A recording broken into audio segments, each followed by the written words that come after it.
Have you ever sat quietly in the early morning with a warm cup of coffee in your hands and wondered, why is it that some women live joyfully into their 90s, even past 100, while others seem to fade too soon, sometimes even before reaching 80? It is not just about luck or good genes. There are deeper truths, beautiful, sometimes surprising truths, that help certain women not only live longer, but live better. In today's conversation, I want to share with you 5 powerful lessons. These are not just tips from textbooks. These are real, lived experiences drawn from women around the world who are thriving well into their later years. Women who move through life with grace, strength, and purpose, even when life has tried to slow them down. And here's the thing, these lessons are not out of reach. They are small, meaningful choices you can start making today, no matter your age, no matter your past, and no matter what your current health looks like. This video is for the woman who has spent decades taking care of everyone else and may have forgotten how to care deeply for herself. This is for the woman who sometimes feels invisible, who feels like time is slipping through her fingers. And most of all, this is for the woman who still wants to live fully, with clarity, energy, and joy, for many more beautiful years to come. If you have ever asked yourself, is it too late for me? I want to tell you right now, it is not. So stay with me, because what I'm about to share with you could change the way you look at aging, and more importantly, the way you live each and every day from this moment forward. Let's begin. Secret number 1, keep moving, gently, joyfully, and every day. One of the most powerful truths about the women who live well into their 90s, and even past 100 TE, is that they never stop moving. But not in the way you might think. They're not spending hours at the gym or running marathons. They're not counting steps or chasing fitness goals. Nah.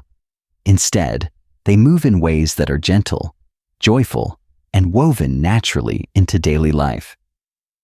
For these women, movement is not a chore. It's not something they do just to check a box or because they feel guilty. No, movement is a way of being. It's part of their rhythm. It's how they stay connected to the world, to their bodies, and to the present moment. You'll find them walking slowly through their gardens in the morning light, stretching their arms as they breathe in the fresh air. You'll see them dancing in the kitchen while cooking dinner, or swaying to music they loved in their youth. Some might bend to tend a flower bed, or sweep the front porch while humming an old tune. It may look simple, and it is, but that simplicity holds incredible power. You see, when we move our bodies, we send a message to ourselves. I am still here. I still care. I still have life inside me. As we age, the greatest threat to our well-being is not time. It's inactivity. When we stop moving, our muscles begin to weaken. Our bones grow more fragile. Our balance declines. Circulation slows. And soon, our bodies begin to stiffen, and our energy fades. But it doesn't have to be that way. Women who live long, vibrant lives keep their bodies in motion, even if it's just a little bit each day. They may walk instead of drive, stretch before bed, carry their groceries, or take the stairs instead of the elevator. These aren't workouts, they're simply choices. And these choices, made over time, add up to strength, balance, and vitality.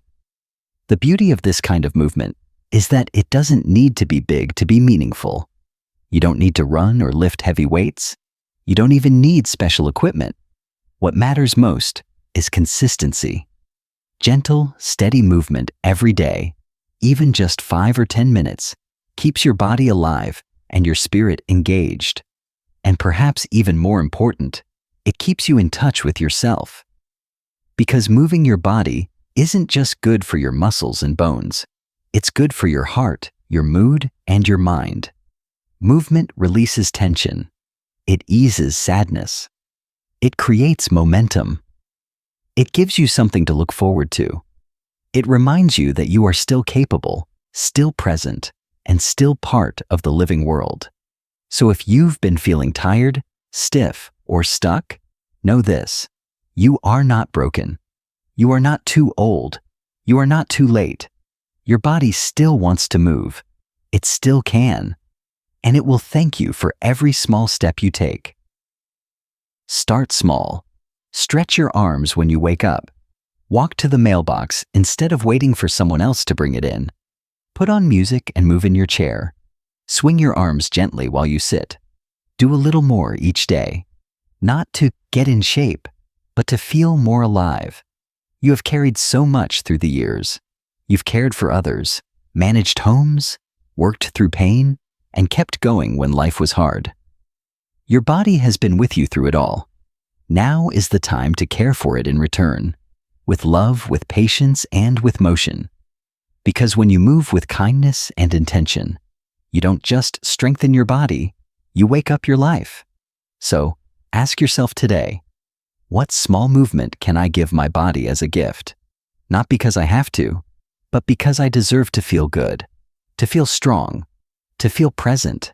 Keep moving, not because you're chasing youth, but because you're choosing to stay fully alive. Secret number 2, nourish your body with care and intention. As we grow older, one of the greatest acts of self-love we can offer ourselves is the way we feed our bodies. Because food is not just fuel. It is not just about staying full or eating at the right time. For women who live long, healthy, vibrant lives, food becomes something much more sacred. They don't eat just to survive. They eat to thrive, to heal, to energize, to care for themselves, the same way they once cared for their children, their families, their communities. What's remarkable is that these women aren't following complicated diets or obsessing over every bite. They don't spend their lives counting calories or chasing food trends. Instead, they've come to understand something simple and powerful. The food you put on your plate becomes part of you. It becomes your energy, your strength, your clarity, your resilience. And so, they choose their food with care, not with fear or guilt, but with love and intention. They fill their meals with real, whole foods, things that grow in the earth or swim in the sea, foods that are fresh, colorful, and nourishing. You'll see vegetables in every shade, greens, reds, oranges, and purples. You'll see fruits full of flavor and fiber. You'll see beans, grains, and nuts. The kinds of foods that fuel the body slowly, steadily, without spikes or crashes. They favor clean, simple proteins like fish, eggs, legumes, or lean poultry. They use heart-healthy fats like olive oil or avocado, not because it's trendy, but because their bodies respond well to it. And just as important as what they eat is what they don't. These women avoid processed foods whenever they can, not out of fear, but from experience. They've learned that too much sugar drains their energy, clouds their thinking, and leads to long-term health issues. They limit foods that are filled with preservatives or artificial ingredients, not because of a rule, but because they know how different they feel without them. They eat in a way that makes them feel alive, not sluggish, clear, not foggy, nourished, not bloated. And here's something else they do differently. They slow down. They pause before eating. They sit down at a table. They taste their food instead of rushing through it. Meals become a time to reflect, to breathe, to give thanks. Eating is not just an act of nutrition. It's an act of presence. That's something many of us forget. We eat on the go. We eat while scrolling. We eat while distracted. But the women who live long, meaningful lives make eating an experience, a moment of calm, a moment to reconnect with themselves. If this sounds far from your current habits, don't worry. You don't need to change everything overnight. Small shifts, made with love, can change your life. Start by adding something fresh to your plate today. A handful of berries, a few steamed vegetables, or even just a slice of avocado on toast. Replace one sugary drink with a glass of water. Try cooking something from scratch, even if it's just once a week. You don't need to be perfect. You just need to begin. And most importantly, don't treat food as punishment or reward. Treat it as care, as something you offer your body, because your body is worth caring for. You've given so much to others over the years. Now, it's time to give that same devotion to yourself, to feed your body the way you would feed someone you love. And if you've ever thought, it's too late for me to change the way I eat, please hear this clearly. It's not too late. Your body is always listening. It is always responding. It is always ready to feel better. Food is not just about adding years to your life. It's about adding life to your years. So today, ask yourself, not what you should eat, but what would truly nourish you. What would leave you feeling stronger, lighter, more alive? What would be an act of kindness to the body that has carried you through so much? Because when you eat with care, you're not just fueling your body, you're honoring it. Secret number 3, keep your mind engaged and curious. If there's one thing I've learned from speaking with women who live well into their 90s and beyond, it's this. They never stop using their minds. Their bodies may slow, their eyesight may change, but their minds stay alive, curious, aware, engaged. They don't just grow older. They keep growing wiser. These women understand something that many people overlook. The brain isn't just a tool, it's a garden. And just like a garden, it needs care, attention, and new things to grow. If it's neglected, it can wither. But if you keep planting new thoughts, new ideas, and new experiences, it stays vibrant, even in later years. They don't keep their minds sharp by accident. They make a choice every single day to stay mentally active. And here's the beautiful part. It doesn't take much. You don't need to go back to school or take up algebra to keep your brain alive. These women do it in simple, meaningful ways. They read books. They write letters. They play word games or do puzzles. They journal their thoughts, memories, and reflections. They learn new things, not because they have to, but because they want to. Some take up painting in their 70s. Some learn to use email or video calls in their 80s. Some join discussion groups, attend community talks, or teach younger people skills they've mastered over the years. And they do something else, something even more powerful. They stay socially connected. They talk with friends, family, neighbors, and even strangers. They ask questions. They share stories. They laugh. They listen. They offer advice and learn from others in return. These moments of connection aren't just emotionally comforting, they are mentally nourishing. You see, isolation is one of the greatest threats to the aging mind. When we stop engaging with the world, when we spend too much time alone with no stimulation, the brain begins to dull. Thoughts feel heavier. Memories slip away more easily. And the days lose their shape and meaning. But these women push against that. They make the effort to stay connected, even when it takes energy, even when they live alone. They call a friend. They write a note. They show up to a small group at church or a local event. And every time they do, they light something up inside themselves. The science behind this is powerful. Regular mental engagement, especially when paired with social interaction, can slow cognitive decline, improve memory, reduce the risk of depression, and increase overall happiness. But beyond the science, here's what matters most. It reminds you that you are still needed, still valuable, still part of the world. And I want to say this gently, but clearly, it's never too late to start. Even if you've spent the past few years feeling tired, foggy, or disconnected, your mind is still with you. It still wants to be used. It still craves stimulation. And it will respond to your attention. You don't need to force yourself to become someone you're not. You simply need to stay open. Open to learning, to listening, to growing. Open to trying something new.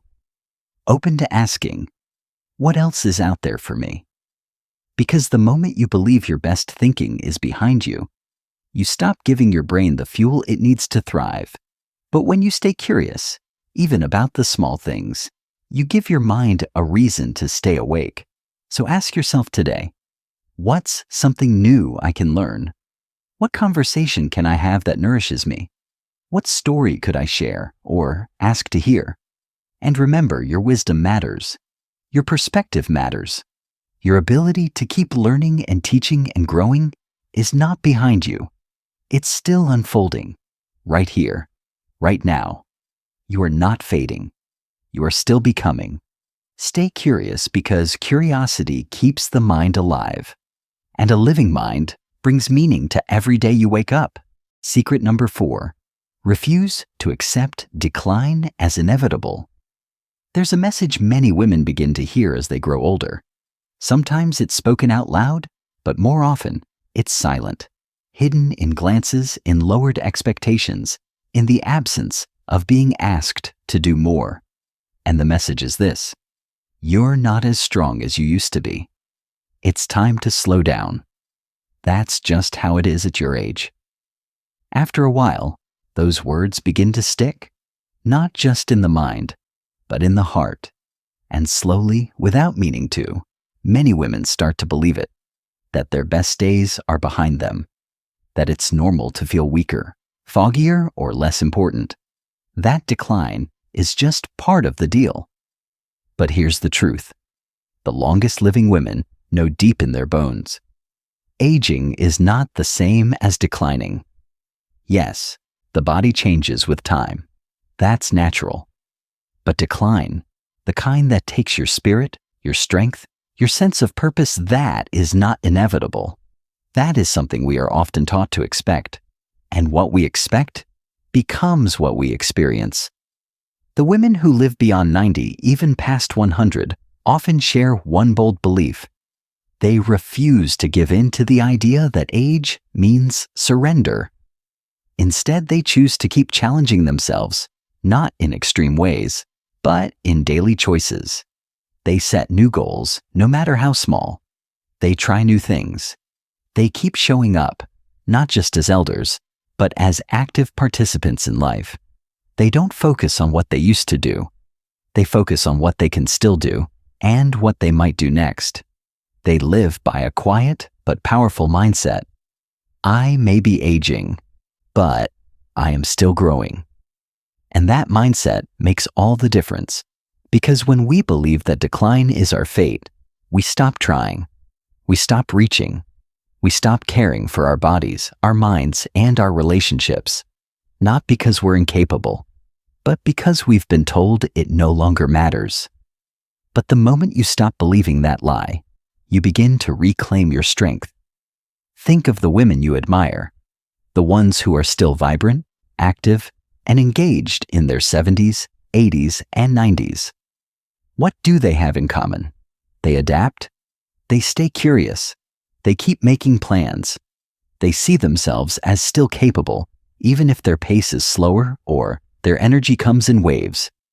They understand that resilience is more powerful than youth, and that staying in motion, mentally, emotionally, physically, is what keeps the spirit alive. So what does that look like in real life? It might mean walking every morning, even if you need a cane. It might mean learning how to use a new piece of technology, even if it feels frustrating at first. It might mean going to a community event, even if you'd rather stay home. It might mean saying to yourself, I'm not done yet.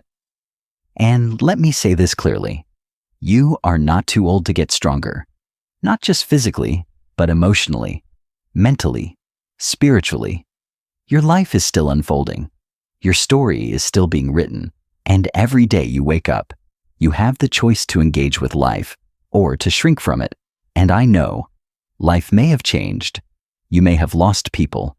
Your body may not move the way it used to, but you are still here, and you are still capable of growing into this next chapter with grace, strength, and power. So ask yourself today, what have I been telling myself is no longer possible, simply because of my age? And what would it feel like to gently question that belief? The truth is, you've overcome so much already. You've endured loss, hardship, and change, and you're still standing. That alone makes you strong. Now is not the time to give up. Now is the time to go deeper, to rediscover yourself, to rewrite the story of what aging looks like, not for the world, but for you.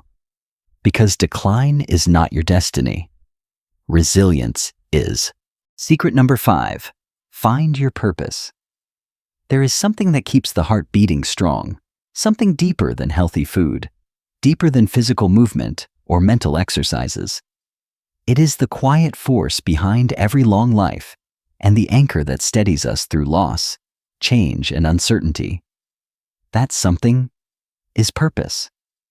Women who live beyond 90 and even past 100 almost always have one thing in common. They have a reason to keep waking up each day. It's not always a grand mission or something the world recognizes. It doesn't come with applause or awards. Sometimes it's as simple as tending a garden, reading to a grandchild, writing a letter, cooking a favorite dish, volunteering once a week, offering wisdom to someone who needs it. What matters isn't the size of the purpose. What matters is that it's real and that it's yours. Because the truth is, as we grow older, many of the roles we once held begin to change. Children grow up, careers end, friends and spouses may pass on, and suddenly, the purpose that once kept us moving begins to feel out of reach. That feeling of no longer being needed, of no longer being seen, is one of the deepest wounds a person can carry. It can lead to sadness, loneliness, even illness. But it doesn't have to stay that way, because purpose doesn't retire. Purpose doesn't fade with age. Purpose evolves.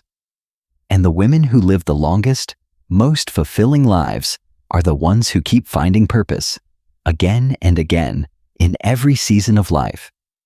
They believe deep down that they still matter, that their story isn't over, that they still have something to give, something to learn, and something to live for.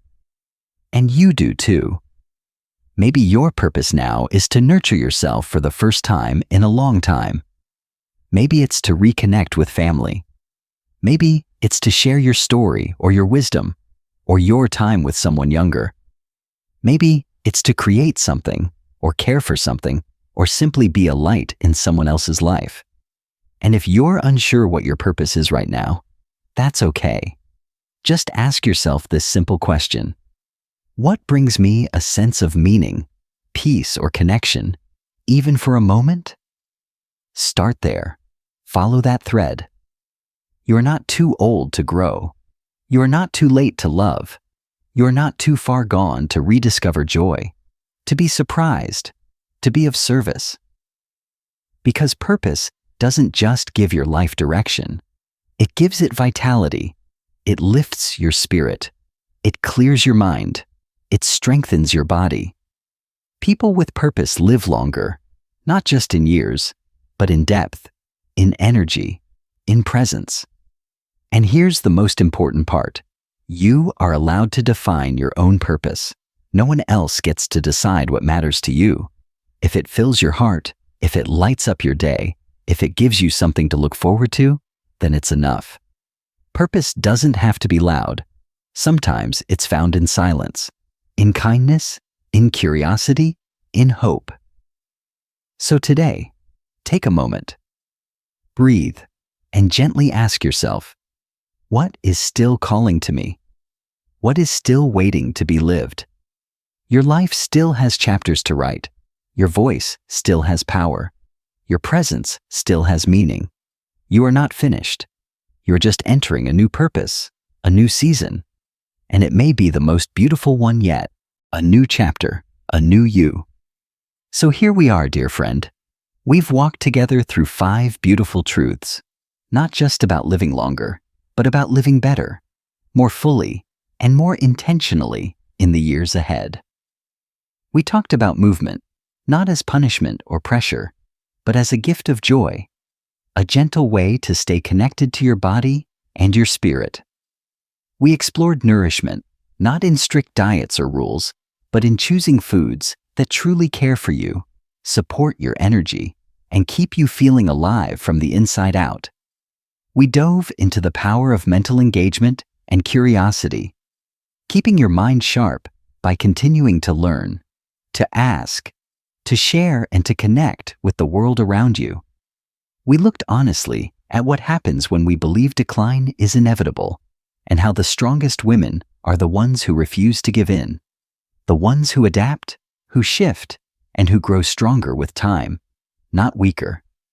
And finally, we came to the heart of it all: purpose, the deep, soul-rooted reason to keep going, to keep loving, to keep showing up. If just one part of today's message touched you, I want you to pause and take that in. Let it settle into your heart. Because this isn't about doing everything at once. This isn't about perfection. This is about possibility, and how your life, no matter your age, is still full of it. So often in our later years, we're told to step back, to take it easy, to fade into the background. But I believe, and I hope you now believe too, that you are not here to fade. You are here to shine in a way that is uniquely yours. You've lived through so much. You've given, built, raised, held, endured. And now, you are still here, with wisdom in your bones and a heart that still wants more. More peace, more connection, more purpose, more life. You're not past your prime. You're in your prime of clarity, intention, and meaning. This next chapter of your life doesn't have to be smaller. It can be deeper. It can be more grounded, more honest, more free. So here's my invitation to you, not as a coach, not as an expert, but as someone who believes in your story. Start small. Choose one secret, one shift, one new habit to begin this week. Maybe it's a morning stretch. Maybe it's adding a fresh vegetable to your plate. Maybe it's writing in a journal. Maybe it's reaching out to an old friend. Maybe it's simply saying out loud, "I am not done. I am still becoming." And watch what happens when you begin to live that way. Because I believe with all my heart that your later years can be some of your richest, not just in time, but in joy, in peace, in meaning. So thank you for being here with me today. Thank you for listening. But more than anything, thank you for not giving up on yourself. You still have so much to offer, to others, and to yourself. You are worthy of good health. You are worthy of being nourished. You are worthy of strong relationships, sharp thinking, and joyful movement. And you are deeply worthy of a life filled with purpose at every age. If this message spoke to you, I'd love to know. Leave a comment below, even just a few words, and tell me, which of these 5 truths are you ready to bring into your life today? And if you haven't already, please consider subscribing to this channel. Not because it helps me, but because I want to keep showing up for you. With more stories, more lessons, more encouragement. Just like this. You're not alone. You're not invisible. And your life is far from over. It is still unfolding. And the best may still be to come. Until next time, take care of yourself. Move with love. Eat with care. Think with curiosity. Speak with courage. And live with purpose. You are not done. You are just getting started.